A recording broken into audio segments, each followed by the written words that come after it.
pendengar aktif, kita tahu kita bisa mengendalikan proses terapi itu. Tujuannya apa? Kita tahu, meskipun kita katakan percakapan kita pendengar aktif, tetapi pada proses ketika kita berjumpa dengan pasien, maka semua indera kita itu dimanfaatkan. Ya, pasien mungkin berbicara biasa, tapi Anda melihat misalnya gayanya tangannya diremas-remas atau mungkin mukanya sudah berubah. Ketika kita melakukan observasi seperti itu, kita tahu karena kita memegang kendali ini, kita tahu saya harus merespons apa untuk mengurangi kecemasan pasien karena saya memegang kendali di sini. Ya, jadi meskipun pasiennya masih mau bicara tentang ini atau apa, kemudian Anda lihat ada sesuatu, Anda bisa mengarahkan dia ke arah mana. Itulah psikoterapi. Ya, jadi kita bisa menolong pasien dan pasien tahu saya punya safe place di sini. Next slide. Oke, nah kapan kita gunakan psikoterapi suportif ya? Ketika kita bertemu pasien, tadi saya katakan kita menggunakan suatu kemampuan kita, teori-teori yang kita punya itu untuk melakukan suatu memahami masalah pasien, memahami diri pasien, dan di situ kita akan menemukan suatu psychological impairment, levels of psychological impairment, mulai dari mereka yang kurang terganggu sampai mereka yang paling terganggu. Ya, ketika mereka yang ada pada less impaired, itu biasanya kita bisa yang lebih ekspresif ataupun yang lebih advance. Ketika mereka yang sangat terganggu, most impaired, kita mungkin gunakan supportive. Most impaired-nya contohnya mungkin mereka yang schizophrenia atau mereka yang lagi dalam krisis berat, ya mungkin itu most impaired. Ya, sehingga pada saat itu mungkin belum tepat waktunya kita gunakan ekspresif, kita bisa gunakan yang supportive. Ya, jadi supportive itu kita gunakan pada yang belum bisa untuk kita lakukan lebih ekspresif, yang lebih dalam. Ya, jadi sebenarnya psikoterapi supportif tidak punya kontraindikasi, kita bisa lakukan pada semuanya. Cuma biasanya kalau mereka lebih mampu untuk suatu bentuk yang lebih advance, maka kita akan gunakan yang lebih ekspresif. Ya. Ataukah ketika mereka yang higher functioning, yang kurang impaired, atau mereka yang sebenarnya punya modal kepribadian yang sudah lebih baik, tapi mereka mengalami suatu kondisi tertentu, misalnya krisis, maka mungkin saat itu kita mungkin lebih perlu pakai yang suportif, kita tidak pakai yang ekspresif. Yang kedua, psikoterapi suportif ini biasanya ada ahli yang mengatakan ini mungkin starting point. Ya, kita kan ketika bertemu pasien, kita melihat, oh pasien ini adalah orang yang seperti ini, kita sudah assess, kemudian pasien ini punya masalah ini, di pemikiran kita sudah punya rencana, saya mau bantu dia begini, begini, begini, kemudian sudah ada gambaran di kepala saya, pokoknya akan seperti ini. Nah, untuk menuju ke sini, maka saya mungkin biasanya saya akan masuk dari ranah suportif. Jadi begitu cara pemikirannya. Oke, slide. Oke, tahapannya hampir sama semuanya sebenarnya, mulai dari assessment, menetapkan tujuan, proses berjalan, kemudian terminasi. Anda akan lihat pada slide berikutnya, semuanya tahapannya kurang lebih sama seperti ini. Dia selalu dimulai dari suatu assessment. Jadi kita tahu, kita tidak sekedar ketemu pasien bicara bebas, tapi kita punya suatu assessment, pasiennya seperti apa ini, dibantunya seperti apa. Jadi ada assessment-nya.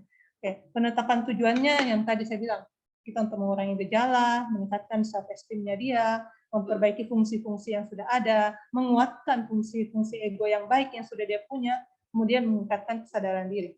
Kemudian proses berjalan dengan serangkaian teknik-teknik psikoterapi suportif. Ada banyak kalian bisa baca di buku-buku psikoterapi suportif, misalnya bukunya Winston, segala macam kalian bisa baca. Tekniknya banyak, beraneka ragam. Setelah tujuannya tercapai, maka terminasi dibutuhkan. Say enough when it's enough. Ya, ketika cukup adalah cukup. Ya, maka itu adalah waktu untuk terminasi. Slide.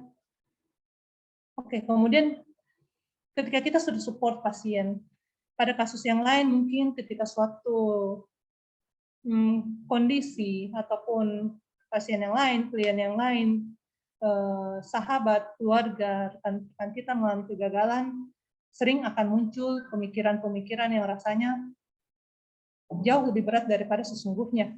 Ya, sebenarnya kita mau menggiring dia bahwa mungkin dia mengalami kegagalan, namun apa yang membuat kegagalan yang mungkin dia alami sekarang sebenarnya bukan sesuatu yang katastrofik untuknya, dan itu sebenarnya seyogyanya mau kita katakan itu adalah pelajaran untuk membuatmu kuat. Namun bagaimana cara kita menyampaikan pesan baik kita kepada dia? Apakah kita sekedar bilang gagal ini membuatmu tumbuh, gagal ini membuatmu semakin kuat? Pasien bilang sama Tuhan, semua orang bilang seperti itu sama saya. Apa bedanya kalau begitu? Tetap saya tidak bisa terima. Maka kita butuh suatu jenis psikoterapi untuk membantu memperbaiki proses pemikiran pasien. Maka kita akan masuk ke dalam proses psikoterapi yang bersifat preedukatif untuk belajar sama-sama dengan pasien, belajar memperbaiki proses pikir pasien. Slide. Oke. Psikoterapi yang berorientasi kognitif perilaku itu ada banyak, mulai dari paling awal behavioral therapy. Yang paling pertama adalah behavioral therapy yang yang pertama dilakukan yang pada zamannya. Kemudian ada RET, rational emotional therapy, kemudian ada kognitif terapi saja, kemudian ada menggabungkan kognitif behavioral therapy, kemudian era berikutnya ada mulai dari DBT hingga acceptance commitment therapy. Mari kita bicara tentang kognitif behavioral therapy, karena kita bicara pada ranah reedukatif. Reedukatif yang paling sering kita kenal adalah CBT, Cognitive Behavioral Therapy. Kita akan, karena ini kita bicara CBT, maka kita bicara tentang Bapak Beck. Ya. Beck, beliau mengatakan bahwa psikoterapi kognitif behavioral therapy itu adalah suatu psikoterapi yang terstruktur. Harapannya berjangka pendek.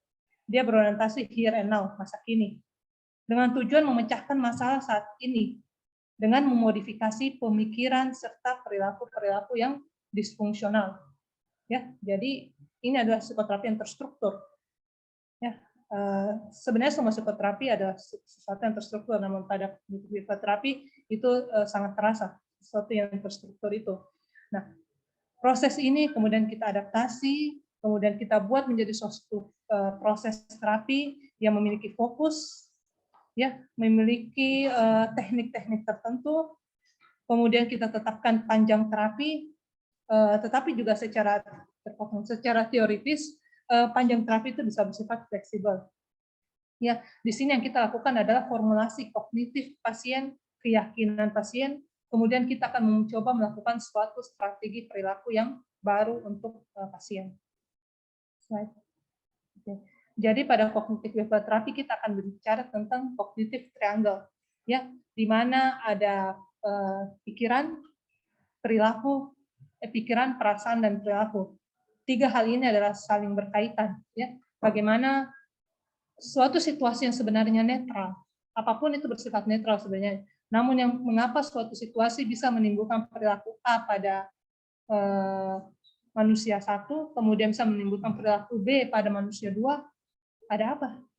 Ya, dari pendekatan kognitif maka mereka menyimpulkan yang membedakan perilaku yang lahir itu adalah dari proses pikirnya, ya, dari pemikiran-pemikiran ini yang kemudian menghasilkan ragam perasaan pada manusia, dan ragam perasaan itu yang akan mempersipitasi memunculkan perilaku-perilaku baik yang defisit, ya, ataupun perilaku-perilaku yang berlebihan pada pasien. Nah, di sini kita memahami ada proses ini, kemudian tugas kita sebagai terapisnya adalah reevaluasi pikiran tersebut menjadi pikiran yang lebih adaptif, ya, mungkin lebih adaptif, lebih rasional, ya, lebih adaptif dan lebih rasional. Jadi kita melihat pada triangle ini. Slide. Oke, prinsipnya pertama adalah berdasarkan masalah pasien, ya. Kita ketemu masalahnya pasien apa, kemudian kita assess, ketika kita assess, kita ketemu masalahnya pasien apa. Ketika sudah ketemu masalahnya pasien, konsepkanlah itu dalam bentuk suatu terminologi kognitif. Ya, nah biasanya ini yang kita buat menjadi analisis fungsionalnya. Jadi apa masalahnya pasien yang sudah kita pahami, kita konsepkan itu. Kalau kita belajar ilmu penyakit dalam, kita belajar patofisiologi. Di sini kita buat patofisiologinya apa ya? Kenapa bisa dia berperilaku seperti ini? Kenapa bisa dia melakukan penghindaran? Misalnya dia menghindar naik lift. Ada apa dia menghindar naik lift? Sementara yang lain tidak. Nah, kita konsepkan itu. Setelah itu, selalu apapun itu, aliansi terapeutik itu adalah sesuatu yang utama. Jadi meskipun kan kognitif behavioral terapi itu sering identik dengan Socratic dialogue. Ya, Socratic dialogue itu kita mendisputasi. Nah, disputasi itu bisa terjadi dengan baiknya kalau kita punya aliansi terapeutik yang baik. Itu yang pertama. Yang kedua, Socratic dialogue kadang-kadang dimispersepsikan sebagai itu kita seperti apa ya, saling bertentangan, saling adu mulut dengan pasien. Tidak seperti itu.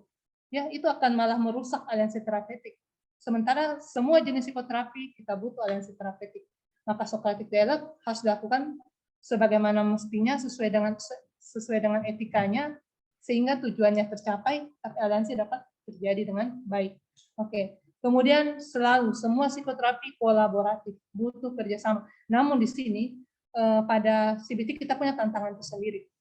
Ya, kolaborasi, aktif partisipasi itu semua bentuk psikoterapi. Tantangan pada CBT karena kita biasanya ada tugas, ya, jadi kita butuh kolaborasi yang lebih mendalam. Oke. Kemudian goal oriented dan problem solving, karena dia here and now, masalahnya apa, itu yang kita selesaikan, fokus pada sekarang. Dia bersifat edukatif, ya, dia kan edukasi. Kemudian kita berusaha untuk mencegah relapse prevention, mencegah terjadinya relapse.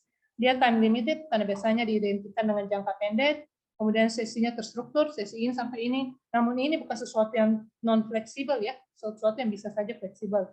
Oke, kemudian selalu ini adalah belajar, proses belajar.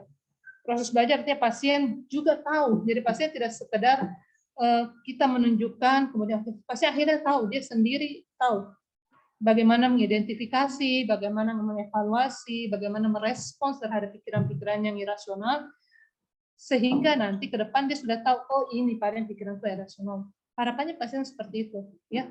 Setelah dia tahu itu, kemudian kita ajarkan teknik-teknik untuk merubah pola pikirnya, merubah perasaannya dan perilakunya. Dan ini semua adalah keterampilan pasien. Kita tidak pernah berharap pasien itu dependen pada kita, ya. Kita selalu berharap pasien bisa menjadi terapis bagi dirinya sendiri. Kita berikan dia bekal, kita hanya sekedar memediasi, menjadi ruang bagi dia berkembang. Setelah dia berkembang, saatnya untuk kita lepas dia. Tapi kita siapkan dia sebelum kita lepas dia, ya, dengan cara mengajari pasien keterampilan-keterampilan yang perlu dia perlukan untuk menghadapi pikiran-pikirannya yang mungkin irasional. Oke, kemudian yang masuk juga dari bagian yang reedukatif ini, belakangan ada yang kita sebut sebagai DBT, Dialectical Behavioral Therapy. Ini banyak, kalau kita baca jurnal-jurnal belakangan, banyak yang memaparkan dan mengevaluasi tentang DBT ini. Ya, ini jenis CBT yang berfokus pada kemampuan coping emosi yang intens. Ya, ini awalnya itu ditujukan pada mereka-mereka yang punya gangguan kepribadian ambang. Ya, oleh si Marshall Linehan, tujuannya beliau waktu itu membantu pasien-pasien yang memiliki gangguan kepribadian ambang karena mereka itu memiliki emosi yang begitu instabilitas afek yang begitu kuat, ditandai disertai dengan perilaku-perilaku yang rasanya kurang produktif, kontraproduktif pada dirinya, sehingga beliau membantu pasien untuk bagaimana caranya mereka bisa meregulasi emosinya, bagaimana bisa meningkatkan hubungan interpersonal yang baik, dan dia berusaha untuk fokus pada momen saat ini. Ya. Jadi aplikasinya banyak pada perilaku self-harm, suicide, cluster B, yang personality yang ambang, kemudian belakangan dipakai juga untuk substance use disorder, bahkan juga bukan substance use disorder, dipakai juga misalnya pada yang non-substance use disorder, kemudian eating disorder dan mood disorder. Oke. Pada dialectical behavioral therapy ini, dia melihat ada dua, ya, yang mencoba untuk diintegrasikan. Pertama ada reasonable mind, yang kita berpikir, kemudian yang kedua emotional mind. Dia mencoba untuk bagaimana kedua hal ini bisa berjalan beriringan, menghasilkan sesuatu yang dia sebut sebagai wise mind. Ya, melalui pola pemikiran yang dialektikal. Ya, di sini terapis akan membantu menyusun rencana pasien, bagaimana mengidentifikasi cara-cara yang lebih baik untuk mengatasi emosional yang tidak stabil pada dirinya. Ya, di sini ada 3 dasar asumsi bahwa semua hal memiliki keterhubungan, perubahan itu konstan dan tidak bisa ditolak. Ya, dan kemudian ada hal yang bisa diintegrasikan untuk mencapai suatu dia ingin mencapai suatu pemahaman atau tujuan pemaknaan tujuan hidup yang lebih tinggi, ya, itu adalah si wise mind itu. Nah, di sini ada 4 pilar, ya, 4 skill yang diajarkan pada DBT. Oke, paling pertama pasien akan diajarkan tentang mindfulness. Mindfulness itu adalah here and now, ya, present in this moment, ya, to be mindful. Itu diajarkan. Sehingga ketika dia bisa mindfulness, maka dia akan bisa melihat gejolak yang ada pada emosionalnya, kemudian proses-proses pemikirannya yang ada, kemudian dia akan belajar just to be observer, hanya sebagai pengamat. Ketika kita berlatih mindfulness, maka kita berlatih untuk menjadi just to observe, ya, tidak perlu untuk berpikir, tidak perlu untuk menanyakan, just to observe, untuk melihat, sehingga ketika itu Anda akan menjadi lebih tenang. Yang kedua adalah distress tolerance, ya, ketika menghadap orang-orang klaster B kan sering menghadapi distress, itu mereka nggak, toleransinya rendah. Jadi di sini bagaimana latihan distress tolerance, ya, untuk meningkatkan toleransinya dibanding dia larinya itu pada perilaku yang tidak menyenangkan. Dia pasien, kan kita sering lihat, sering dapati pasien kita yang gangguan atau apalah, yang sering merasa sakit hati atau apa, akhirnya dia larinya kemana? Larinya ke saham, ke praktik impulsif, misalnya minum atau segala macam. Di sini kita coba ke akarnya, naikkan toleransinya.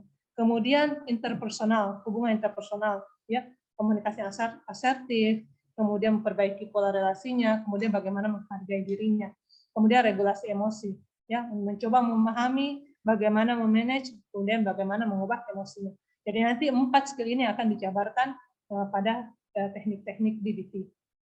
Next slide. Kemudian yang berikutnya ada acceptance and commitment therapy. Ya, ini kurang lebih sama. Dia menerapkan mindfulness juga. Ya, jadi dia berusaha untuk ada pengalaman yang mungkin tidak menyenangkan, pengalaman yang mungkin tidak enak pada pasien. Bagaimana dia bisa menerima, accept keadaan tersebut. Ya, jadi di sini dia menerapkan mindfulness dan proses acceptance itu. Kemudian setelah dia bisa mindfulness ini membantu dia untuk memahami apa yang sebenarnya terjadi pada dirinya. Kemudian dia bisa terima itu. Nah, setelah dia bisa terima, ada komitmen dia untuk perubahan perilakunya. Kalau dulu ada suatu kejadian, suatu proses dari dirinya, dia melakukan suatu perilaku yang rasanya maladaptif. Sekarang melalui itu kita ajarkan dia mindful, mengenal itu, kemudian kita ajar dia untuk menerimanya, kemudian bagaimana berkomitmen untuk melakukan perubahan yang adaptif, ya, sehingga nanti dia mencapai suatu keadaan psikologis yang fleksibel, ya. Jadi tujuannya kita tidak menghilangkan atau menurunkan pengalaman internal yang tidak menyenangkan, ya. Kita tidak menghilangkan itu, pengalaman itu tetap ada, biarkan dia ada di sana. Tapi bagaimana mengurangi kesulitan kita ketika mengontrol pengalaman ini. Kemudian bagaimana kita bisa, ketika kita sudah bisa mengelola pengalaman ini, kita bisa meningkatkan keterlibatan kita pada aktivitas-aktivitas hidup lain yang bermakna. Kalau tadi di BT punya 4, di sini punya 6. Ya, ya, pertama acceptance, kemampuan untuk acceptance, kemampuan untuk bagaimana menerima kondisi ini, ya. Kemudian ada kita sebut diffusion, ya. Diffusion nanti itu adalah biasanya kita itu cenderung fusi, ya. Misalnya ketika kaki kita sakit, misalnya Anda habis jatuh, kaki kita sakit. Biasanya itu kita, aduh, sakitnya itu luar biasa, kita rasa sampai kita stres. Ada anak yang mungkin cuma nangis sedikit itu rasanya dibentak atau di apa. Padahal biasanya anaknya nangisnya juga seperti itu. Cuma kadang kebetulan ini kakinya atau gigi kita sakit, rasanya itu respon emosi kita berbeda. Kenapa? Karena ada proses fusi di situ. Proses fusi pengalaman internal dari fisik yang tergabung dengan proses pikir emosional kita. Kita fusi. Jadinya mempengaruhi pola pikir kita. Padahal sebenarnya gigi adalah gigi, proses pikir kita adalah proses pikir kita. Dua yang tidak perlu menyatu. Ya, jadi ini yang kita berusaha untuk difusi. Ya, kemudian mindfulness berusaha untuk being present. Ya, mindfulness itu here and now. Kemudian serve as context. Ya, ini mencoba untuk bahwa kita accept bahwa apa yang kita mencoba untuk menerima ide bahwa orang itu sebenarnya paling utama itu dipengaruhi oleh apa yang dipikirkan, kemudian ini akan mempengaruhi apa yang dirasakan dan bagaimana pengalamannya. Kemudian salah satu ciri khas dari ACT itu adalah dia bermain pada value, bermain pada nilai. Ya, jadi ini value nanti yang kita pakai untuk pasien. Dia pasien berbeda, pasiennya berbeda-beda. Value-nya orang Makassar mungkin berbeda dengan value-nya orang Jakarta. Jadi kita menghadapi pasien di Jakarta mungkin berbeda, kita pakai pendekatan secara value-nya dengan mungkin, ataupun mungkin value orang Timur berbeda dengan value orang Barat. Di sini kita pakai pada untuk membantu pasien, kita pakai value-nya ini. Ya, kemudian yang terakhir setelah semua itu sudah bisa pasien sudah bisa belajar semua itu, maka kita persiapkan pasien untuk aksi, siap untuk berubah. Ya, jadi ada konkretnya. Setelah semuanya, pasien harus komit, saya mau berubah. Ya, jadi itulah act. Oke, kemudian, oke, itu adalah beberapa, banyak sebenarnya. Saya ambil beberapa yang mungkin akan sering kita temukan tadi untuk kognitif. Kemudian kita akan pindah ke sesuatu yang masuk lebih dalam. Saya mengutip pernyataannya Carl Jung. Saya suka pernyataan ini. Ya. One who looks outside is dreaming, but one who looks inside is waking. Ya, jadi mungkin kita sering ya, kalau kita lihat, oh Yudi nanti saya mau jadi psikiater seperti ini, saya mau nanti yang kayak jadi dokter ini, begini. Ketika kita melihat keluar, kita sedang bermimpi. Tapi mereka yang melihat ke dalam dirinya sendiri adalah mereka yang terjaga. Dan itu mungkin tidak menyenangkan. Adalah tidak menyenangkan untuk melihat ke dalam diri kita sendiri. Karena ketika Anda tidur, Anda bermimpi yang indah, kemudian Anda diharuskan untuk melihat hal yang tidak menyenangkan dari dalam diri Anda, saat itu Anda terjaga. Oh, ternyata saya seperti ini. Jadi, itu membuat kita, tapi kita tidak mungkin untuk terus bermimpi. Ya, suatu saat kita harus terjaga untuk melihat. Nah, begitu pula pasien kita. Ya, mereka harus terjaga, dan untuk terjaga ini kita bantu dia untuk melihat ke dalam dirinya sendiri. Maka kita masuk menyelami pasien lebih dalam, kita masuk ke jenis bentuk psikoterapi yang lebih mendalam yang kita sebut sebagai rekonstruksi psikoterapi. Salah satunya adalah psikoterapi psikodinamik. Oke, psikoterapi psikodinamik ini berasal dari bahasa Yunani, artinya mind, soul. Ini agak susah dicari bahasa Indonesianya, soul, mind, soul, jiwa, seperti itu kayaknya ya. Kemudian dinamis, sesuatu yang terus bergerak. Ya. Nah, ini akan membentuk suatu frame pemahaman kita mengenai psikodinamik. Ada suatu soul, ada suatu mind yang senantiasa bergerak. Di sini biasanya kita identikan dengan suatu proses, suatu dorongan-dorongan unconscious yang senantiasa bergerak. Itulah psikodinamik. Next slide. Oke, jadi psikoterapi psikodinamik itu sesuatu yang bersifat rekonstruksi. Apa yang kita mau rekonstruksi? Yang kita mau rekonstruksi itu adalah kepribadiannya pasien. Ya, konflik-konfliknya, unconscious matters-nya, defisitnya, distorsinya. Jadi di sini kita membuat make unconscious conscious. Ya kayak tadi, kita mau membuat pasien terjaga. Jadi kita mau bangunkan dia. Jadi apa yang sebenarnya selama ini dia tidak lihat, kita buat itu menjadi lebih terlihat. Ya, pada prinsip psikodinamik itu sebenarnya berasal dari psikoanalisis yang mengalami modifikasi ya. Di sini sebagai terapis apa yang kita perlu lakukan? Sikap terapis itu selalu harus bersifat anonim, abstinence, dan neutral. Ya, ini sikap terapis. Nah, di sini saya tadi bilang aliansi terapeutik itu penting pada semua jenis psikoterapi.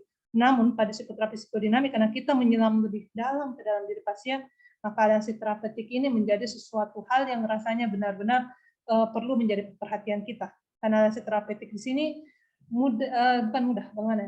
bisa ada kemungkinan untuk menjadi misalliance, bisa jadi ruptur, karena begitu banyak hal, begitu banyak relasi yang terjadi antara terapis dan dokternya. Namun kita perlu ingat, karena kita menyelami ke dalam pasien yang lebih dalam, profesionalisme itu sangat perlu kita pegang. Ya. Anda mau bicara teknik, Anda mau bicara teori, mungkin Anda bisa belajar. Tetapi profesionalisme itu adalah sesuatu yang perlu Anda pegang teguh. Meskipun mungkin tidak sebagai seorang psikoterapis, sebagai seorang psikiater, sebagai seorang dokter umum, sebagai seorang psikolog, apapun itu, kita harus pegang profesionalisme. Ya. Di situ kita perlu memegang boundaries antara kita dan terapis dan kliennya, terapis dan pasiennya. Ada boundaries yang perlu kita jaga. Ya, tetapi menjaga boundaries tidak berarti kita lantas menjadi kaku. Tidak juga. Ya, kita ikut bersama pasien, ikut menyelam bersama pasien, kita menunjukkan empati.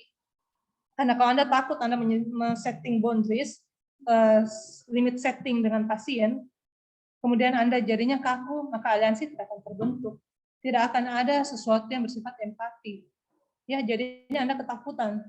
Ya, jadi Anda tahu, Anda paham ada boundaries, itu untuk menjaga Anda dan menjaga pasien, menjaga proses terapi ini. Tapi tidak berarti Anda menjauh dari pasien. Ya, dekatilah pasien. Ya, dekat tanda kutip ya, dekatilah pasien, berdansalah dengan pasien, menyelamlah bersama pasien. Tapi tahu boundariesnya sampai di mana. Ketika saya menyelam, apa yang bisa saya lakukan, apa yang tidak boleh sama saya lakukan. ketika berdansa dengan dia, apa yang boleh, apa yang harus saya hindari, kita tahu. Jadi kita ikuti pasien. Ya, jangan sampai terjadi dua, crossing boundaries dan violation of boundaries. Ya, ini yang harus kita hindari.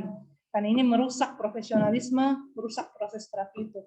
Kemudian yang kedua, karena kita menyelam begitu jauh, pas yang kita tahu ketika kita melakukan psikoterapi, apalagi yang psikodinamik ataupun meskipun nanti terapi psikodinamik itu banyak kerahasiaan pasien yang mungkin bahkan sama ibunya, sama suaminya pun dia tidak akan cerita, tetapi sama kita dia cerita itu. Maka jagalah itu, ada konfidensialitas yang harus kita jaga. Ya, jadi jangan misalnya di lift cerita, oh tadi begini, pasti ternyata selingkuh, hindari itu. Nggak boleh seperti itu. Ya, ada konfidensialitas harus dijaga. Ada sesuatu situasi yang mungkin we break, kita bisa melanggar ini, tetapi itu ada aturan-aturan mainnya. Ya, ada aturan main ketika kita mungkin konfidensialitas ini kita mungkin bisa kita perlu atau terpaksa kita langgar. Tapi itu ada aturan mainnya. Ya, selama tidak ada sesuatu yang terpaksa itu, maka tetap kerahasiaan pasien perlu dijaga seperti itu. Next slide. Oke. Prinsip dasarnya adalah kalau pada psikodinamik, karena kita berbicara tentang sesuatu yang unconscious, maka kita berpikir bahwa kebanyakan kehidupan mental itu bersifat unconscious. Ya, kemudian kita tumbuh dewasa saat ini adalah pengalaman-pengalaman masa kecil, masa remaja kita ditambah dengan faktor-faktor genetik.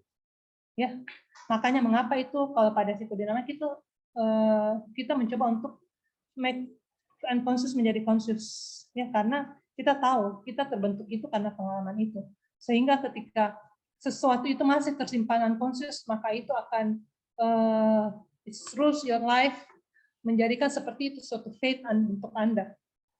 Itu akan mewarnai hidup Anda seakan-akan itu takdirnya Anda.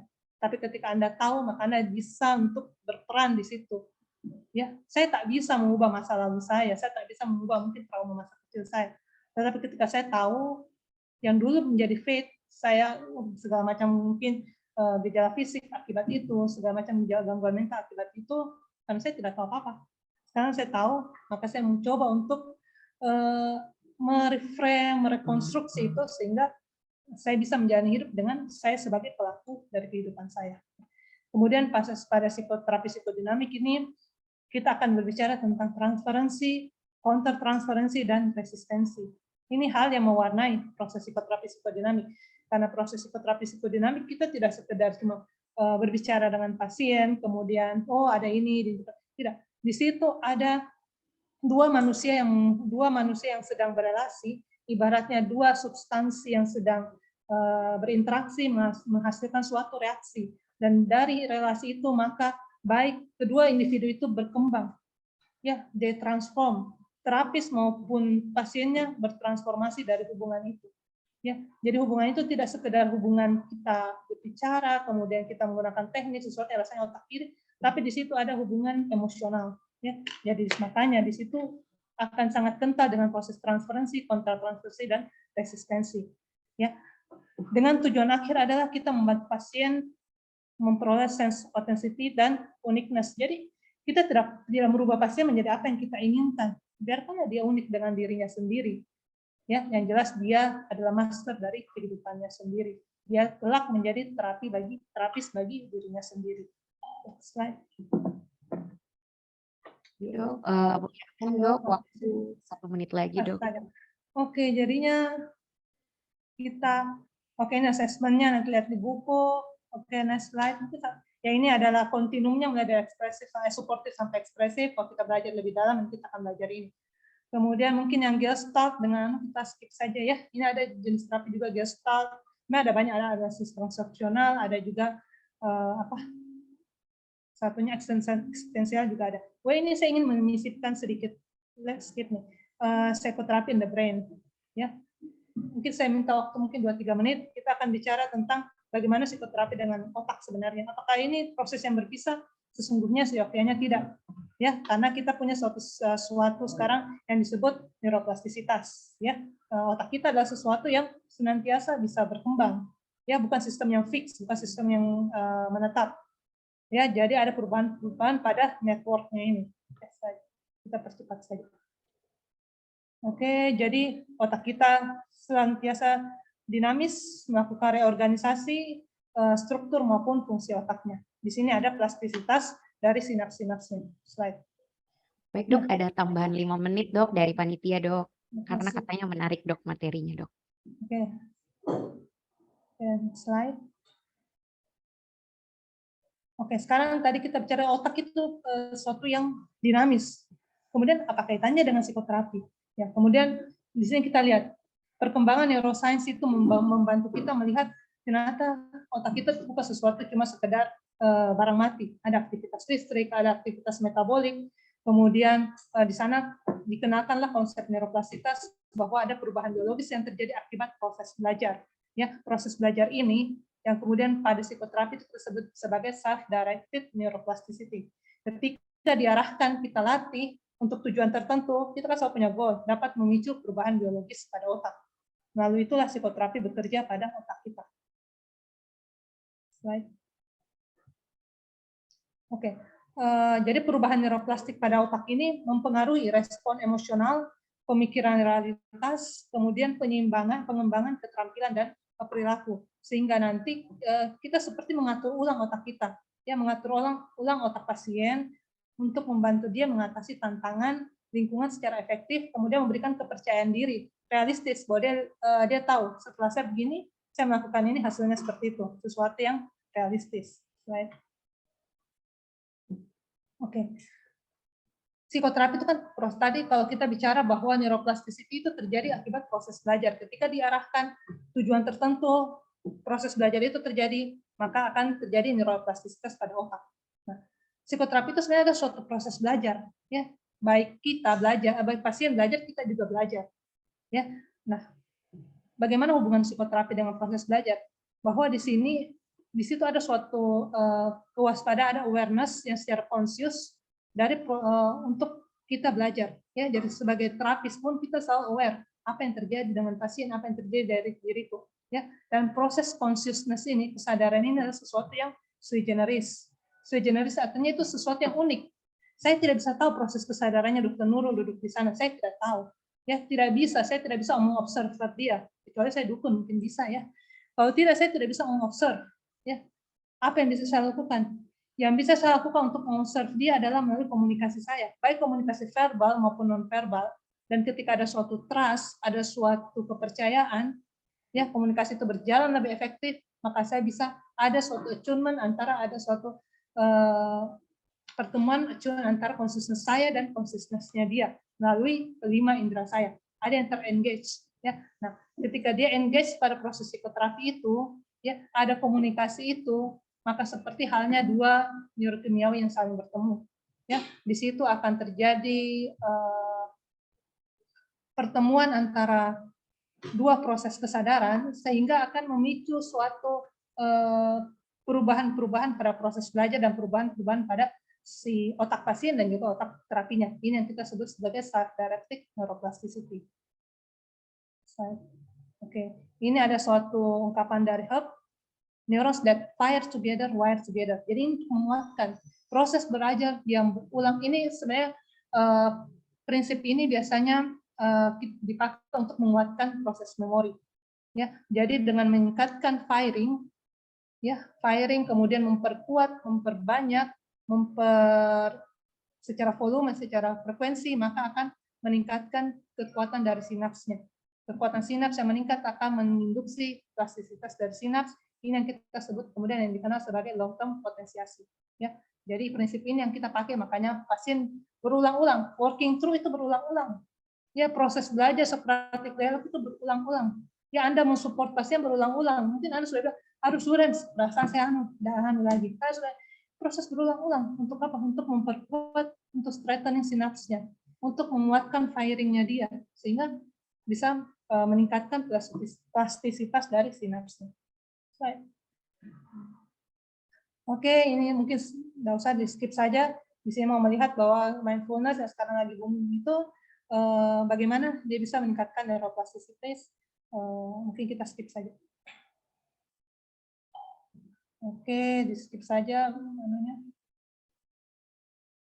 Oke, jadi konklusinya bahwa psikoterapi itu kita memprovide konsultasi untuk meningkatkan kesejahteraan mental siapa saja, ya. Terus manfaat yang bisa didapat dari proses psikoterapi berasal dari apa? Dari proses supporting, proses guiding, proses learning, proses belajar, dan promote insight pasien. Ya, sesungguhnya memiliki seseorang mendengarkan Anda, listen, not hearing, listen, mendengarkan Anda dengan seksama dan memahami Anda akan meningkatkan kepercayaan kita.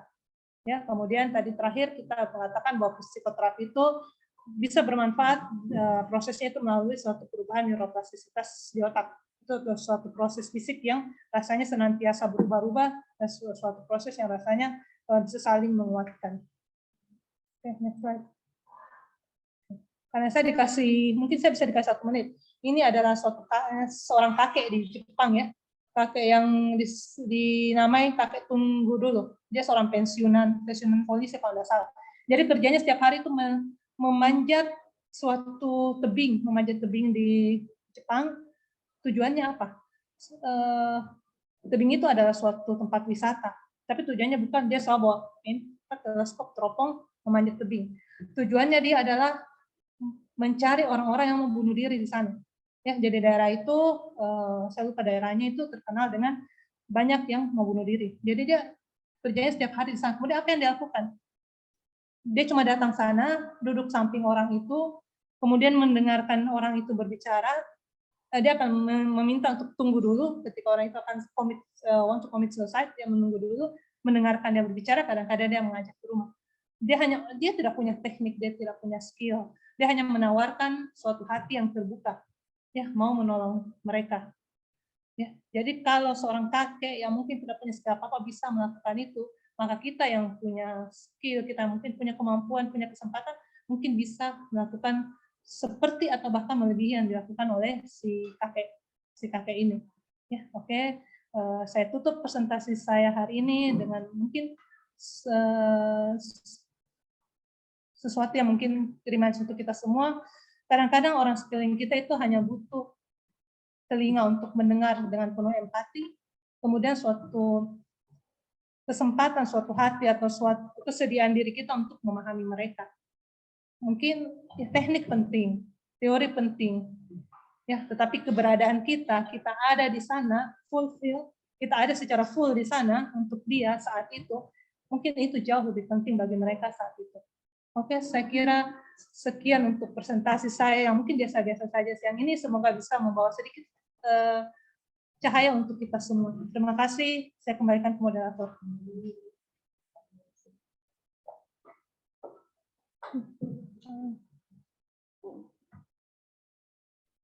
Terima kasih Dr. Indra atas pemaparan materinya yang sangat insightful dan menarik. Sebelum masuk kepada sesi tanya jawab, kami dari panitia akan memutarkan video singkat terlebih dahulu untuk lebih mengenalkan tentang Prodi Psikiatri FK Unhas.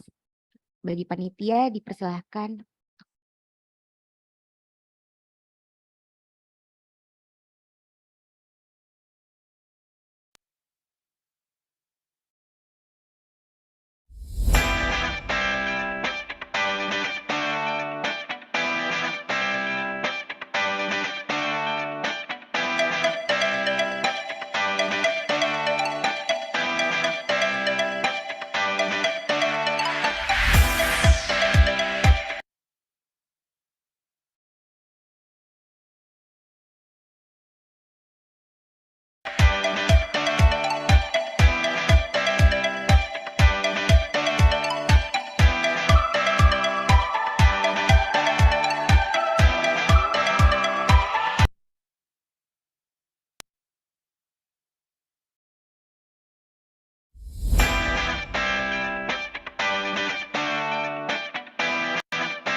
Maaf dok, Prof, izin mau mengulang lagi ya videonya ya.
Ya, terima kasih Dok atas pemutaran videonya Dok. Demikian tadi profil singkat dari Prodi Psikiatri FK Unhas.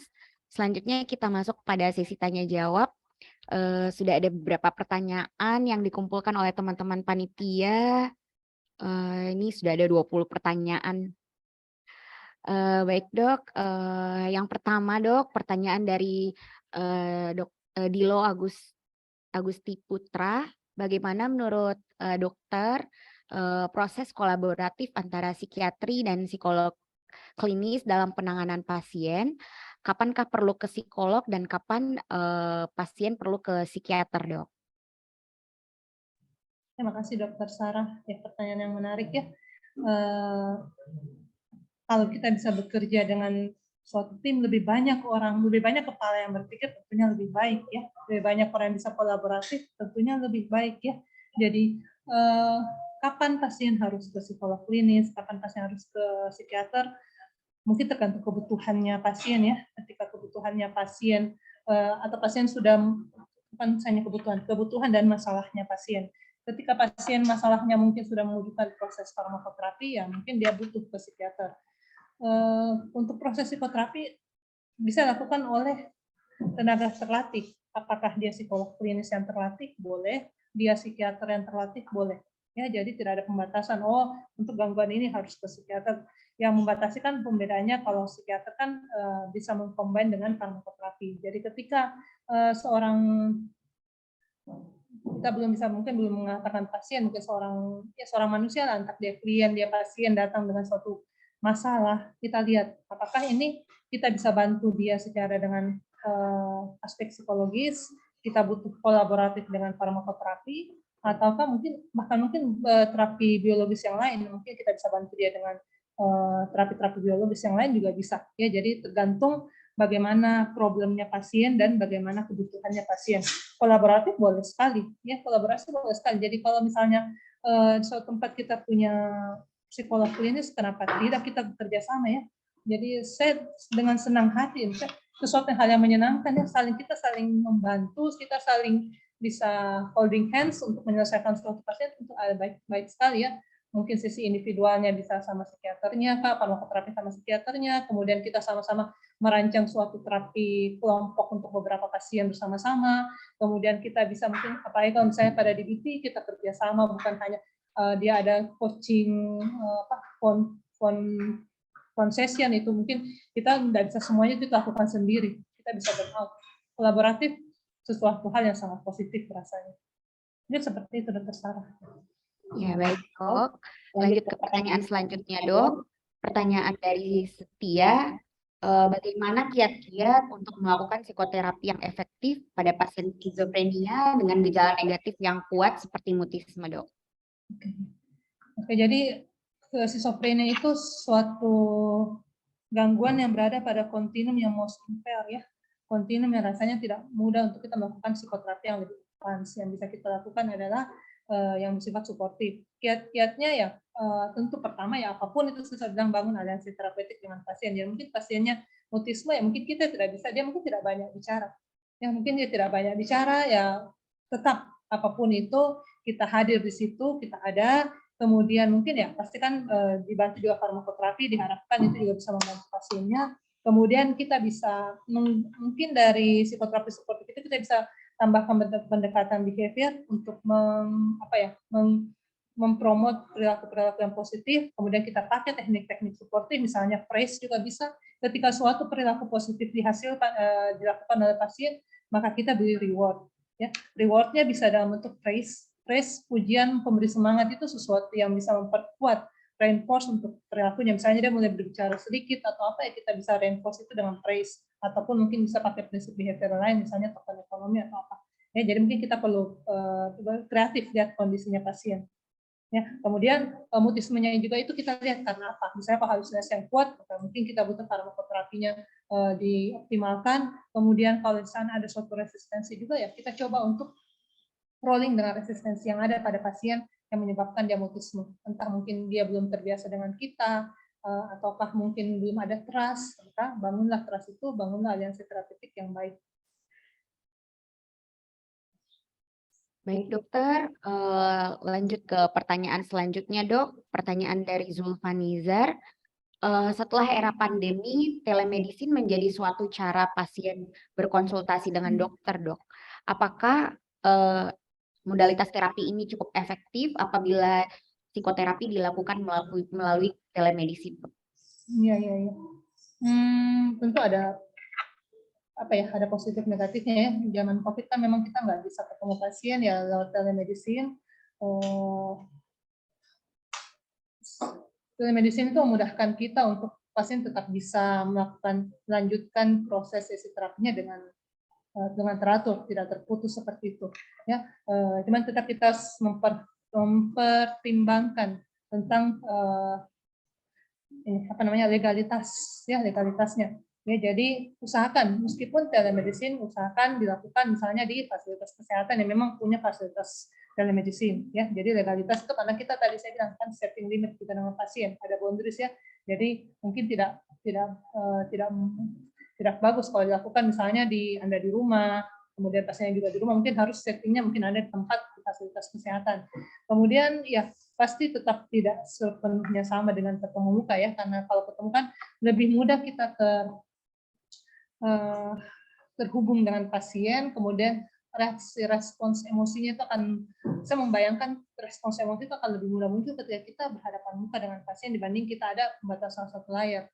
Ya, tetap mungkin tidak seoptimal kalau kita ketemu, namun kita bisa tetap bagaimana mensiasati itu sehingga misalnya kalau tidak memungkinkan dengan tatap muka ya mungkin bisa telemedicine, tapi kalau bisa tatap muka adalah lebih baik dengan tatap muka.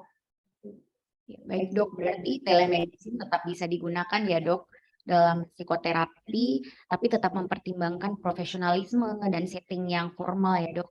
Ya, dan tetap mungkin ya memaksimalkan sih supaya bisa kita terhubung dengan, intinya sih yang penting kita bisa terhubung dengan pasien. Kalau kita merasa telemedicine kita tidak terlalu bisa terhubung, artinya mungkin saat itu telemedicine bukan jawaban yang tepat untuk kita dan pasien kita. Ya, baik dok. Lanjut ke pertanyaan selanjutnya dok. Jika psikiater melakukan psikoterapi selain melakukan terapi medik, lalu kapan dan pada kondisi apa klien atau pasien pergi ke psikolog dok? Bagaimana? Sama pertanyaan pertama. Sama dengan yang pertama ya dok. Oh ya, berarti next ke pertanyaan selanjutnya saja dok. Apa saja gangguan psikologis yang memerlukan terapi medik dan psikologis secara bersamaan? Tidak ada batasan gangguan A, B, C, D. Rasanya yang diagnosis klinis yang kita dapat itu yang rasanya sudah menimbulkan hendaya, menimbulkan distres dan disabilitas pada pasien. Kemudian pasien sudah memiliki mungkin kehidupan yang terganggu, kemudian ada efek, maksudnya ada ketidaknyamanan pada fisiknya, sudah muncul simptom-simptomnya, ya mungkin menggabungkan itu adalah sesuatu yang bijak rasanya ya. Baik dok. Kemudian pertanyaan selanjutnya dok dari Dr. Edi di RSUD dari Dr. Emi di RSUD Lampung. Jenis terapi perilaku apa yang dianjurkan pada pasien gangguan panik dan pada pasien yang sudah menjalani tindakan transplantasi namun tidak patuh untuk kontrol rutin? Jadi ya ini satu hal penting ya pada mereka yang menjalani transplantasi ya, proses transplantasi, karena ini suatu, kita bisa membayangkan ya ketika kita bicara transplantasi, maka yang terbayang, yang terbersit pada saya adalah seorang yang mengalami satu kondisi krisis kemudian mencoba bangkit, mendapatkan suatu secerca harapan, suatu langkah baru dalam hidupnya, namun langkah barunya ini rasanya bukan langkah yang mulus ya, sesuatu yang rasanya butuh perjuangan. Jadi tentu dia akan mudah untuk timbul ketidakseimbangan secara mental ya pada dirinya, karena ini perjuangan yang tidak mudah. Jadi yang ketika dia mengalami panik, mengalami cemas, ya kita bisa sangat maklum terhadap ini. Ya kita bisa ajarkan mungkin untuk dokter sesuatu hal yang yang cukup simpel, namun cukup bisa efektif untuk pasien.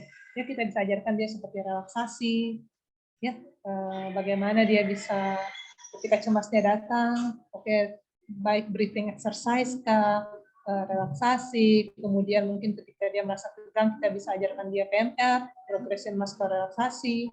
Ya, ketika dia cemas begitu banyak pikiran, kita mengajarkan dia bagaimana teknik grounding. Banyak modalitas-modalitas yang cukup sederhana yang bisa dipelajari bersama-sama dengan pasien.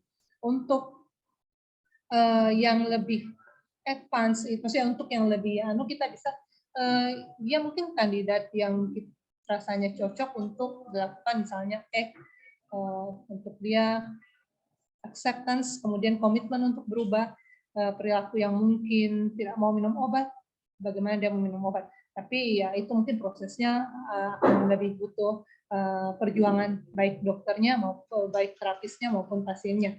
Yang jelas langkah-langkah suportif adalah hal yang rasanya bisa dilakukan saat itu. Ya, suportif dengan penentraman, suportif dengan biarkan dia berventilasi, kemudian suportif dengan mendengarkan dia secara empatik, suportif memberikan dia mempraise apa-apa hal positif, misalnya ketika dia minum obat kita praise, kemudian kita rasakan, kita ajak dia untuk merasakan manfaat dia minum obat. Nah, itu hal-hal yang pada ranah suportif bisa membantu dia. Sebelum misalnya kalau kita mau masuk yang lebih lanjutan, ya, jadi kita bisa suportif dia, kita bisa ajarkan dia terapi perilaku sederhana, mulai relaksasi dan yang beberapa yang saya sebutkan tadi di atas. Semoga ini bisa membantu pasiennya, dokter. Baik dok, cukup jelas dok. Lanjut ke pertanyaan selanjutnya dok, ada pertanyaan yang menarik dari dia. Bagaimana menerapkan boundaries dapat menyelam namun tidak kaku? Apakah ada aturan-aturan selama proses konseling yang harus selalu diingatkan? Oke, ya. Jadi setting limit itu hal yang tadi sudah yang penting kita tahu limitnya. Setting limitnya itu di mana? Hal-hal apa yang boleh dan hal-hal apa yang tidak boleh. Kalau kita tahu itu, ya, itu akan membantu kita. Self awareness is the key to self mastery. Ya. Jadi ketika kita berhadapan dengan pasien, kan kita paham. Ketika kita berhadapan dengan pasien, maka dua yang bertransformasi. Pasien bertransformasi, kita juga bertransformasi. Mungkin kita bisa merasakan ketika saya menghadapi pasien yang pertama berbeda dengan saya menghadapi pasien yang kedua, yang ke-10, kita senantiasa bertransformasi. Kenapa bisa kita bertransformasi? Karena proses terapi itu adalah proses belajar, ya. Dan kita juga belajar bahwa sedikit demi sedikit kita paham apa yang terjadi pada dirinya kita. Kita bisa berkembang, kita bisa bertransformasi kalau kita paham sebenarnya proses apa yang terjadi dalam dirinya kita. Ketika saya ketemu dengan pasien ini, apa yang muncul ya? Pasien ini ada misalnya pasien ini ada muncul transferensi ke saya, kemudian kontra transferensi saya apa ya? Kalau kita tahu kontra transferensi kita apa, kita tahu, kita sadar bahwa pada saat itu sebenarnya apa yang terjadi di inner world-nya kita, di dunia internalnya kita akan mudah untuk membatasi. Karena misalnya yang muncul sekarang adalah misalnya error transference. Yang muncul ada transference dengan pasien, dan saya merasakan ada sesuatu yang berbeda dari diri saya, makanya saya harus mengingatkan boundary saya harus seperti apa. Ya, jadi kita tahu dulu, kenali diri kita. Mungkin saya menghadapi pasien-pasien yang narsis yang menjadikan saya seperti sounding board-nya itu, saya biasanya tertrigger apanya ya.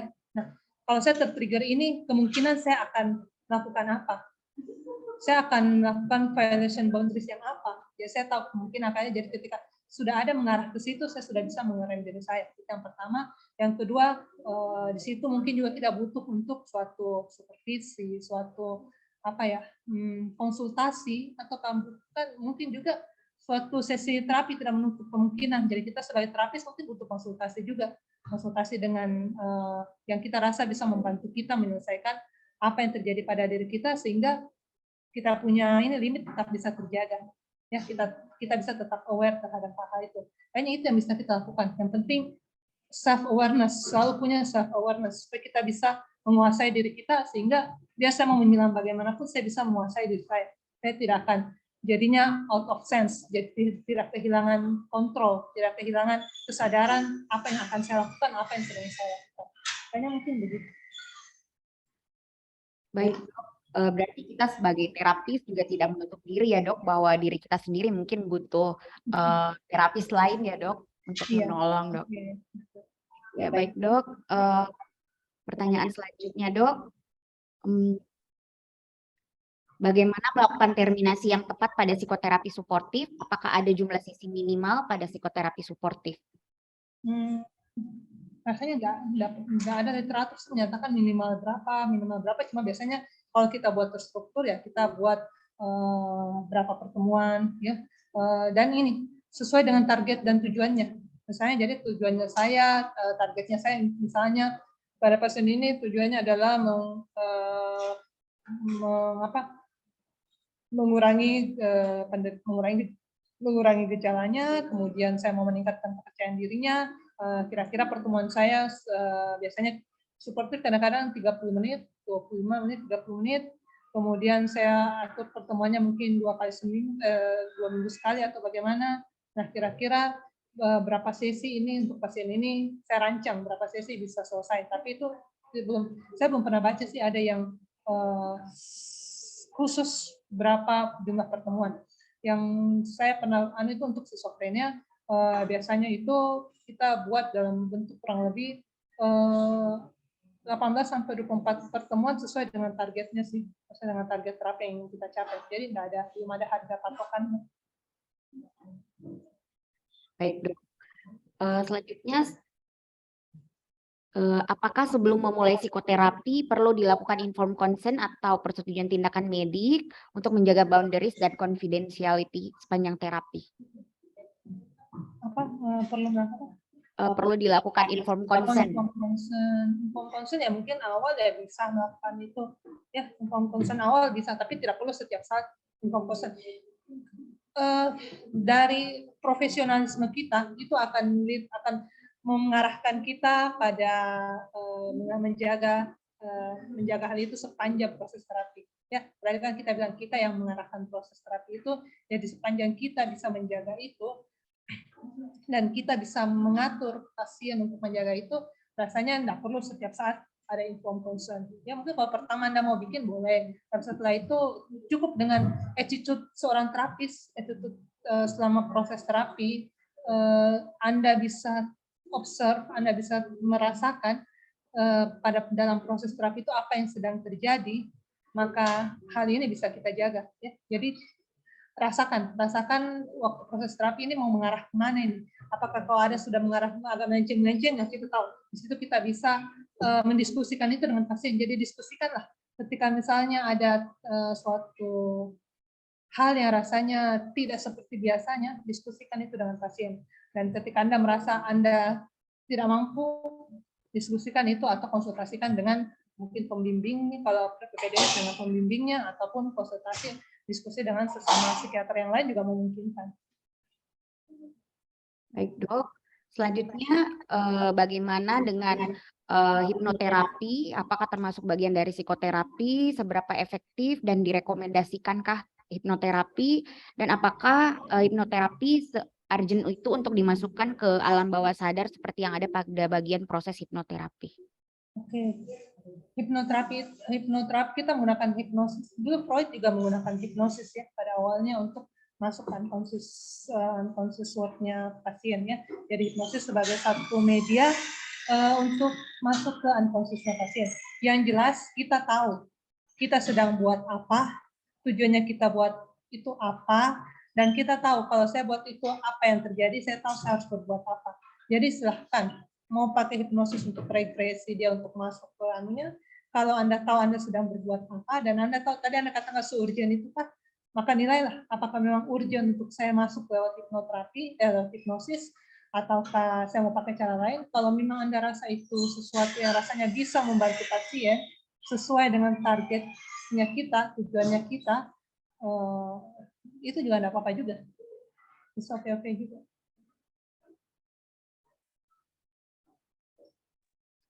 Baik, Dok. Pertanyaan dari Monica. Bagaimana indikator keberhasilan dari psikoterapi suportif? Tadi bilangnya indikatornya adalah ketika awal ketika Anda evaluasi, akhirnya sudah saatnya untuk determinasi. Ya, jadi sesuai dengan targetnya. Ya, targetnya Anda misalnya meningkatkan kepercayaannya diri, kemudian gejalanya sudah berkurang, ya, dan pasien sudah merasa baik dengan itu, mungkin itu sudah saatnya untuk Anda terminasi, ya. Kalau Anda menetapkan tujuannya seperti itu. Ataukah ketika proses terapi ininya sudah membaik, tapi Anda melihat ada sesuatu hal yang rasanya lebih mendasar, lebih profound daripada itu, mungkin dia adalah kandidat untuk masuk ke psikoterapi yang lebih advance. Mungkin ada, ketika mungkin dia sudah gejala sudah lebih berkurang, kemudian percaya misalnya self esteem sudah membaik, fungsi dia sudah lebih adaptif, namun misalnya ada masalah relationship yang rasanya masih belum terselesaikan dengan baik, ataukah misalnya dia merasa dia ingin memahami dirinya lebih jauh, ataukah dia merasa ada perilaku yang rasanya masih ada pola pikir, pola perilaku yang ingin diubah. Nah, itu artinya dia butuh psikoterapi yang lebih mendasar, lebih dalam, ya. Dan mungkin supportif sudah selesai, masuk yang lebih advance, ataukah bisa saling beriringan, tidak harus selalu terpisah. Misalnya saat Anda melakukan psikoterapi kognitif, melakukan psikoterapi psikodinamik, semua punya unsur supportif di sana. Tidak berarti psikoterapi kognitif karena kita bekerja secara kognitif itu jadinya kita keras sama pasien, tidak ada unsur suportif, tidak. Ya, semua tetap ada unsur suportifnya. Tinggal kita mau menggesernya seperti apa. Baik dok, selanjutnya bagaimana kita tahu jenis psikoterapi yang mana yang paling tepat untuk diterapkan pada pasien yang kita jumpai sehari-hari di Poli dok? Ya, pertama assessment ya, assessment ya kita bilang assessment dinamik bisa. Assessment ini membuat kita paham pertama apa masalah pasien, ya. Jadi assess dulu apa masalah pasien, kebutuhan pasien apa, kemudian nilai ini. Anda perlu menilai yang lebih jauh, misalnya tentang organisasi kepribadiannya pasien, fungsi attachment-nya bagaimana, ya, fungsi-fungsi egonya bagaimana, self dan sebagainya bagaimana, ya.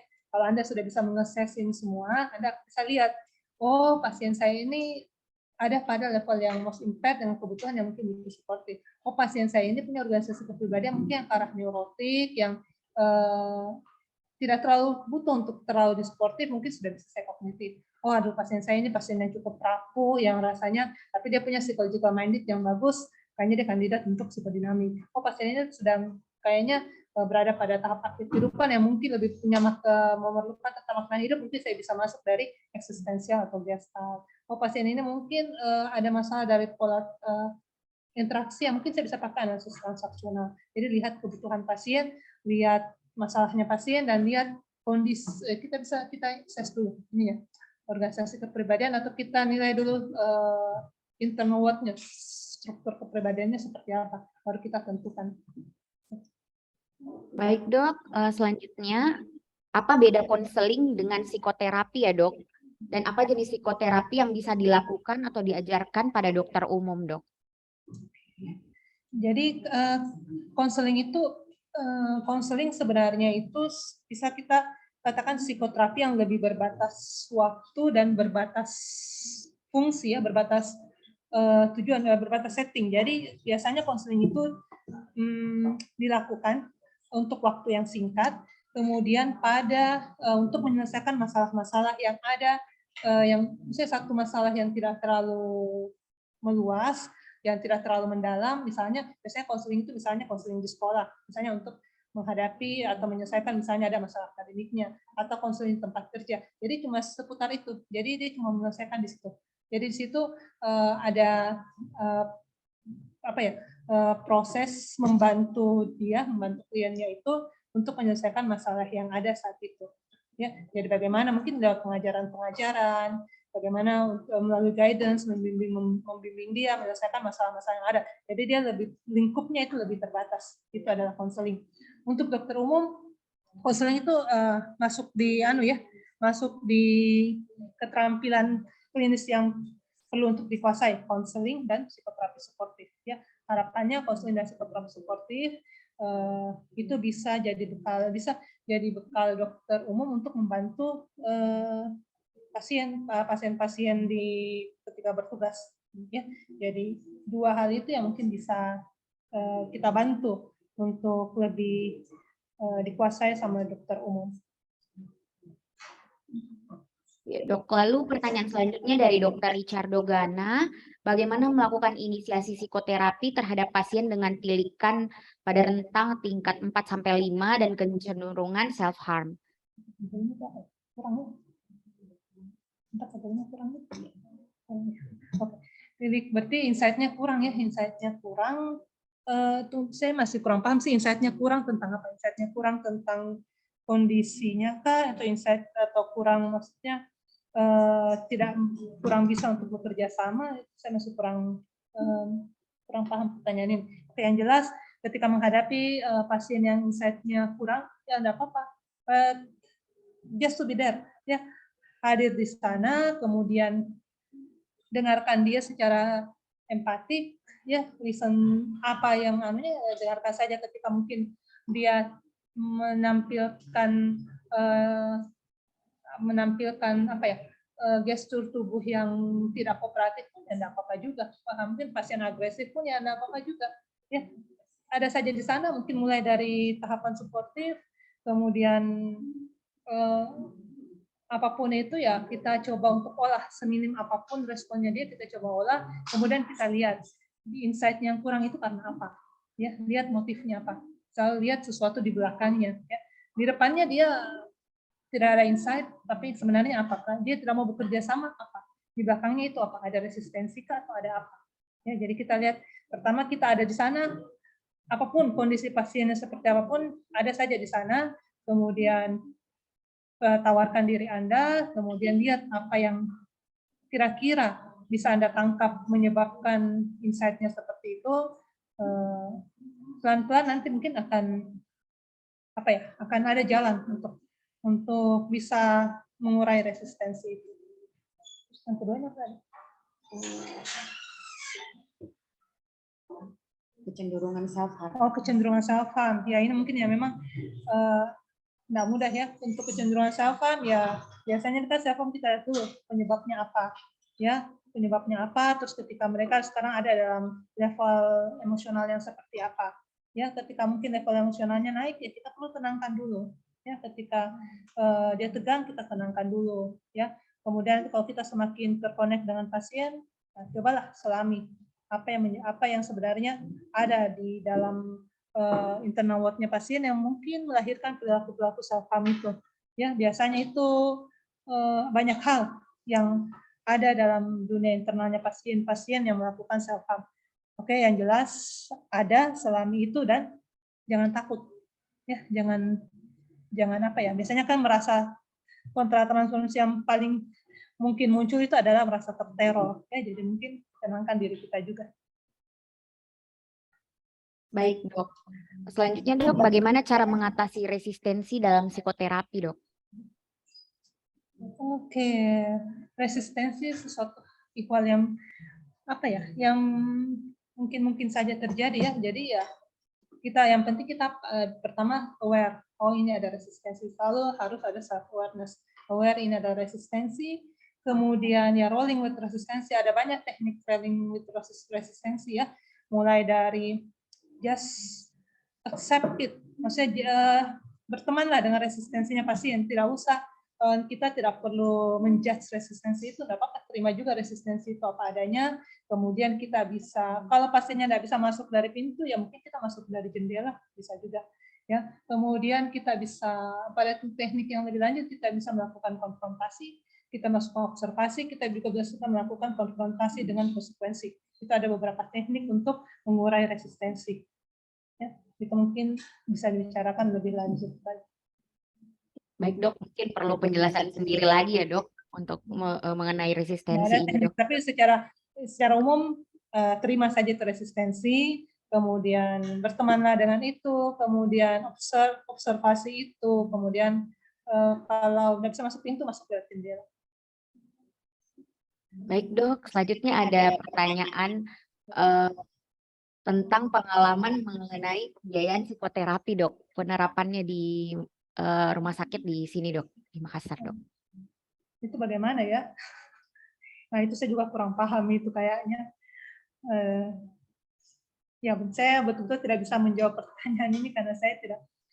Ya, yang kami coba lakukan adalah melakukan itu dengan sebaik mungkin, kemudian mencoba untuk melengkapi form psikoterapi, kan sudah ada form psikoterapi yang ada bukunya itu ya, yang pernah ada workshopnya, ya kita coba lengkapi itu, kita buat, kita sertakan.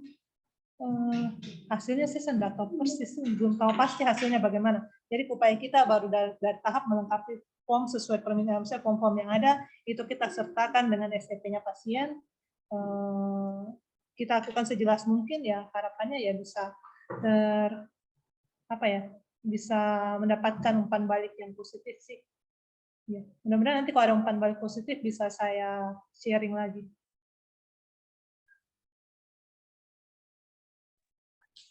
Satu pertanyaan lagi, Dok. Yang terakhir, Dok, dari Dokter Tere, terkait psikoterapi suportif yang dibatasi waktu. Jika ada pasien yang berbicara banyak, bagaimana cara kita memotong pembicaraan pasien dengan sopan, Dok? Ya, jadi memang kadang ada entah ya pasiennya manik, bicaranya banyak, atau pasien narsis ya, itu memang tidak mudah ya. Jadi biasanya ya kita itu bisa coba ketika pasien menghela nafas. Teknik saya begitu. Ketika pasien menghela nafas, yang penting kita sudah tahu, kita sudah dapat, misalnya berbicara sekian, kita sudah tahu ini kata kuncinya ini, maksudnya ya inilah, atau kita janganlah hati kecil, misalnya kita sudah dapat gambarannya. Oh, yang pasien ingin gambarkan ini tentang ininya, dia sedang menggambarkan, kita sudah dapat. Jadi ketika pasien menarik nafas, kita coba untuk menyimpulkan itu. Klarifikasi itu kepada pasien. Jadi kita memotong, dan samping klarifikasi kita mencoba untuk melanjutkan ke tema atau hal yang ingin kita lanjutkan, yang ingin kita elaborasi lebih jauh, atau yang ingin teknik yang misalnya kita ingin trace atau apakah yang ingin kita lakukan. Nah, pada saat itu ada saat yang tepat ya. Jadi kita dapatkan dulu, jadi kita tetap mendengar dengan seksama meskipun rasanya mungkin membosankan, dengarlah dengan seksama supaya tahu. Karena kalau bicaranya panjang, Anda tidak dapat temanya, Anda tidak dapat kata kuncinya, nanti Anda mau potong juga rasanya maka tidak enak. Tapi kalau Anda sudah tahu temanya apa, ketika mungkin dia menghela nafas, atau ketika mungkin dia berhenti sebentar, Anda mencoba membungkus itu untuk dia, maka dia akan merasa Anda dengar dia. Dia mungkin akan merasa tersinggung atau merasa tuh kalau Anda potong, kemudian temanya tiba-tiba pindah. Dia merasa dari saya bicara seperti ini, oh dokter motongnya ke sini. Tapi kalau kita dengar itu, kemudian itu kita pakai sebagai kata jembatan untuk masuk ke topik berikutnya, itu sesuatu rasanya yang sesuatu teknik yang halus untuk memotong dia dan untuk melanjutkan proses terapi sesuai apa yang kita harapkan. Hanya begitu deh, Dokter Sarah. Baik, Dok. Mungkin yang terakhir, Dok. Tadi sudah terakhir, ini terakhir, benar-benar terakhir, Dok. Buat satu orang yang mungkin mau bertanya secara langsung, bisa raise hand.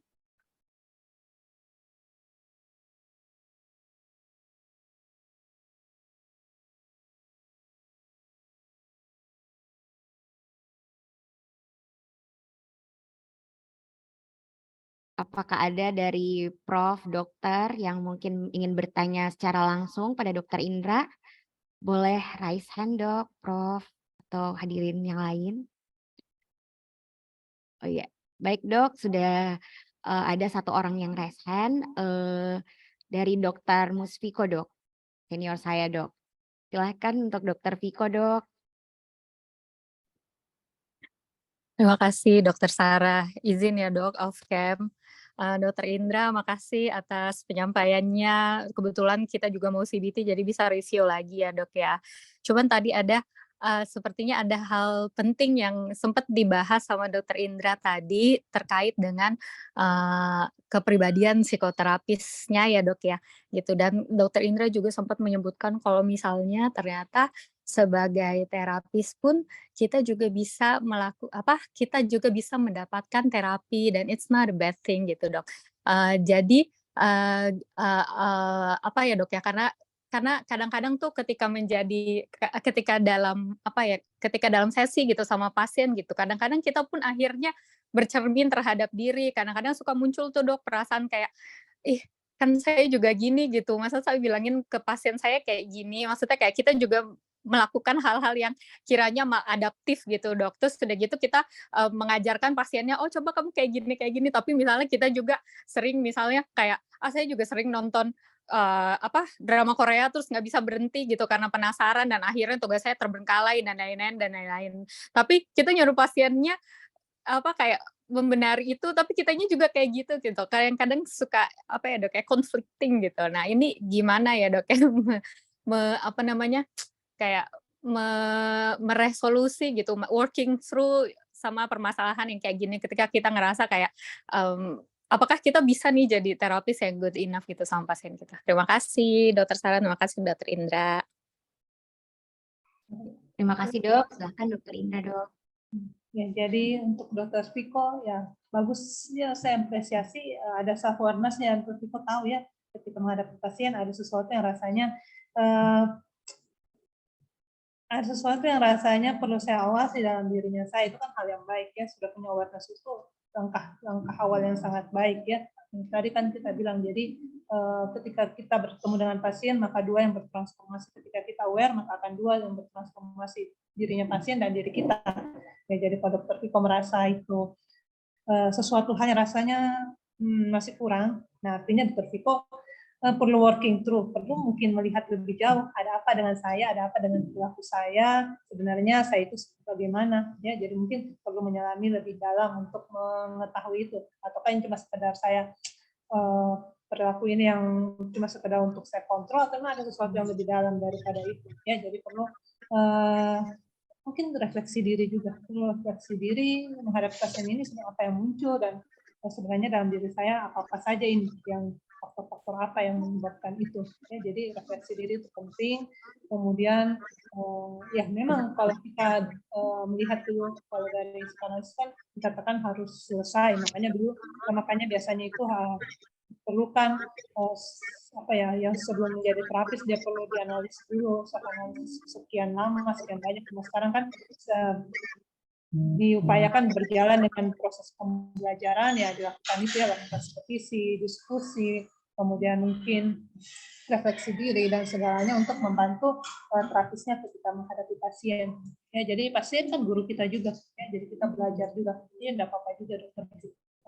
Ya, yang penting aware dan mau untuk memperbaiki itu. Kayaknya mungkin seperti itu Dokter Sarah. Ya, baik dok. Bagaimana Dokter Viko? Apakah sudah cukup menjawab, dok? Oke, udah. Makasih Dokter Indra, makasih Dokter Sarah. Baik dok, dengan berakhirnya pertanyaan dari Dokter Viko dok, saya akhiri sesi tanya jawab kali ini dok. Langsung saja dok, saya simpulkan materi An Introduction of Psychotherapy yang telah dibawakan oleh Dokter Indra dok.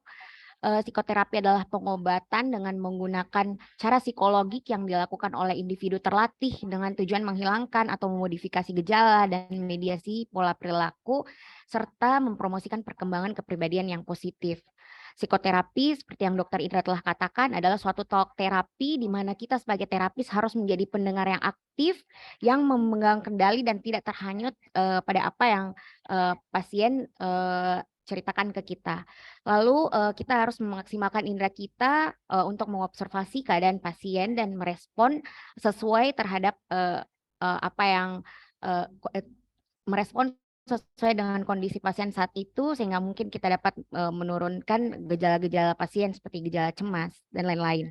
Lalu terdapat berbagai macam jenis psikoterapi yang diantaranya ada reedukatif, suportif, rekonstruktif, dan pada otak manusia yang dinamis terdapat fenomena self-directed neuroplasticity yang jika diarahkan atau dilatih dengan tujuan tertentu bisa memicu perubahan psikologis pada otak, dan disinilah peran psikoterapi itu. Mempelajari perilaku dan pemikiran yang mengatur ulang fungsi otak dapat membantu pasien mengatasi tantangan lingkungan secara efektif dan memberikan kepercayaan diri yang realistis serta fungsi otak yang lebih sehat. Baik dok, saya ucapkan banyak terima kasih kepada Dr. Indrawati Suhuyanli, Magister Kesehatan, Spesialis Kedokteran Jiwa Konsultan yang telah meluangkan waktunya dan tenaganya untuk membagikan ilmunya pada siang hari ini. Atau sekarang ini sudah sore, dan terima kasih juga bagi para hadirin yang telah aktif bertanya dan berpartisipasi pada sharing session kali ini. Sebelumnya saya ucapkan maaf bagi para peserta yang mungkin pertanyaannya belum terjawab pada sesi kali ini, Dok, karena keterbatasan waktu. Selanjutnya saya serahkan ke MC. Terima kasih. Baik, terima kasih Dokter Sarah, Dokter Indra. Mungkin kita bisa kasih tepuk tangan dulu ya Dok untuk Dokter Sarah dan Dokter Indra. Terima kasih Dok, pemaparan dan diskusinya sangat luar biasa. Insya Allah bisa memberikan kita banyak insight ya Dok. Dan jujur saya pun cukup terharu, ada yang terharu banget sama slide-slide-nya Dokter Indra. Mungkin lebih terang itu lebih ke slide terakhir ya Dok. Itu menurut saya pun merasa terharu banget nih kata-katanya Dokter Indra. Baik kepada para peserta, saya ingatkan kembali untuk mengisi Google Form yang telah disebarkan oleh panitia. Google Form tersebut berisi feedback dan juga saran kepada kami panitia untuk menyelenggarakan acara dengan topik-topik yang mungkin dokter sukai atau dokter butuhkan. Baik, sebelum mengakhiri acara pada siang hari ini, izinkan kami dari panitia untuk mendokumentasikan kegiatan yang mungkin tadi belum sempat bergabung, Dok. Boleh Prof, dokter, dan serta para residen juga psikolog untuk membuka kameranya, Dok.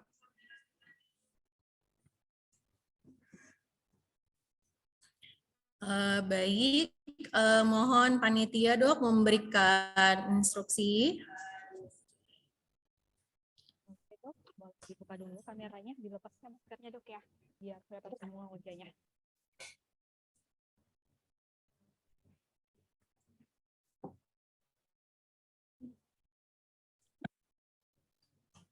Oke, kita mulai dari slide pertama dulu ya Dok ya. Oke, siap-siap. 1, 2, 3. Oke, kita lanjut slide yang kedua ya Dok. Boleh diaktifin lagi kameranya ya. Oke, 1, 2, 3. Oke Dok, kita lanjut ke slide yang ketiga. Oke, 1, 2, 3.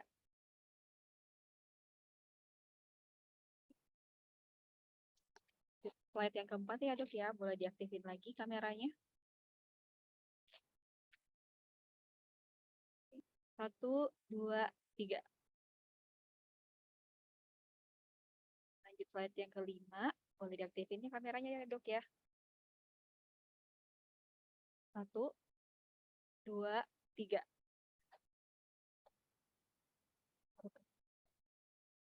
Yang keenam. 1, 2, 3. Lanjut slide yang ketujuh. Oke. 1, 2, 3. Slide ke-8. Oke, boleh diaktifin kameranya ya Dok ya. 1, 2, 3. 9. 1, 2, 3. Slide ke-10. Oke, 1, 2, 3. Oke. Slide yang terakhir ya Dok ya. 1, 2, 3. Oke, terima kasih Dok. Baik, terima kasih panitia, Dr. Sesa. Terima kasih banyak kepada panitia, narasumber, moderator, serta para peserta yang telah menyimak sharing session hari ini dari awal hingga akhir. Saya mewakili panitia yang bertugas menyampaikan mohon maaf atas salah kata ataupun perbuatan yang telah dilakukan ya Dok selama sharing session ini. Baik dokter, terima kasih Dok. Sampai jumpa di acara IPTA ataupun di acara UNHAS yang lain. Terima kasih Dok.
Selamat sore, Dokter Indra.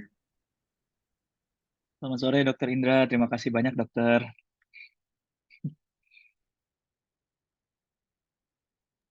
Terima kasih banyak, dokter. Ilmunya sangat bermanfaat, insightful sekali pemaparan materi dan diskusinya, dokter. Terima kasih. Terima kasih, semoga bisa bermanfaat. Terima kasih dokter, sangat Terima kasih bermanfaat. banyak, dok. Iya, makasih Mas Rehan. Apa Apa kabar kabar, dok? Rehan? Dokter Sehat, Rehan. dokter. Apa kabar, dok? Kapan ke Jakarta lagi, dok? Nanti tunggu Main-main. undangannya Rehan. Ya, Rehan udah semester berapa sekarang Rehan? 6. Mau masuk semester 6, dok. Oh, luar biasa. Si Agung juga semester 6. Ya, dok? Agung. Belum, dok, belum. Oh, belum ya. Salam ya untuk teman-teman. Siap, dokter. Oke. Ini kebetulan mau ada workshop psikoterapi psikodinamik juga, dok. Dokter Oh iya, Patrick sama dokter Siska bentar lagi. ada workshop ya. Iya, dok. Iya. Bagus lah itu, kalian punya banyak kesempatan belajar. Ya, mari kalau ada yang mau bergabung. Oke. Ya, dokter mungkin kita boleh ambil foto dulu, dok, Saya udah bersama siap seluruh ini di panitia. depan.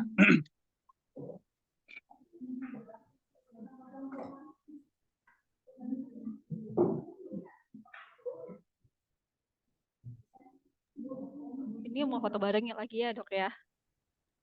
Mungkin bisa dibantu. Oke. Oke, mulai mau foto ya. 1, 2, 3. Oke.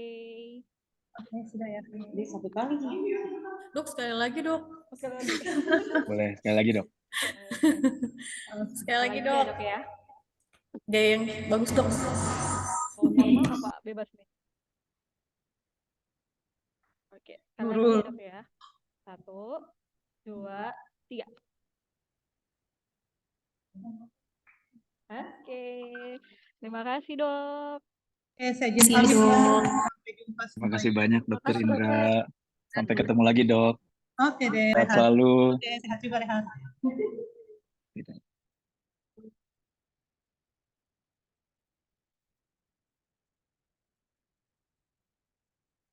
Nah, terima kasih banyak, Mas dan Mbak semua.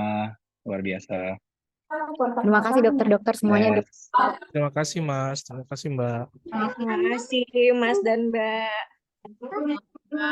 Dalam pelaksanaan dan koordinasi masih terdapat banyak kekurangan luar biasa rekan-rekan Unhas. Ditunggu kolaborasi selanjutnya bersama IPTA ya. Oke, Mbak. Keren habis. Oke. Oke, sampai ketemu di kegiatan selanjutnya ya. Mohon izin. Terima kasih Mas Mbak. Mohon izin Mohon Liv. izin Liv Mohon ya. izin Mas Liv. Arman, terima Mas kasih Anda, Zoom-nya. semuanya.